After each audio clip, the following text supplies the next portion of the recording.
ప్రతిష్ఠిస్తున్నాం. రండి అందరూ.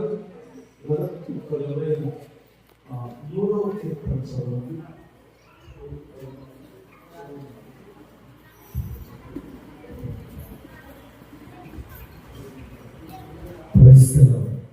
కీర్తన గ్రంథము 1వ అధ్యాయం చదువుగా, సమస్త దేశములలో యెహోవాకు ఉత్సాహధ్వని చేయుడి, సంతోషంతో యెహోవాను సేవించుడి, ఉత్సాహగానము చేయుచు ఆయన సన్నిధికి రండి. యెహోవాయే దేవుడని తెలుసుకుని, ఆయనే మనల్ని పుట్టించెను, మనము ఆయన వారము, మనం ఆయన ప్రజలము, ఆయన వైపు గొర్రెలను.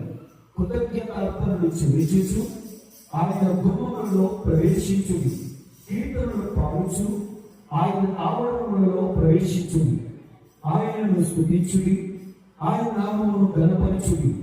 యెహోవా దయాళుడు, ఆయన కృప నిత్యముండును, ఆయన సత్యము తరతరములుండును. పరిశుద్ధ వాక్య లేఖన భాగములు దేవుడు మన ఇంటిలో పరమేశ్వరుడు మార్చునుగాక. ఒకసారి మన మందిరము చేతులెత్తి ప్రభువు, ఈ మందిరము దేవుని యొక్క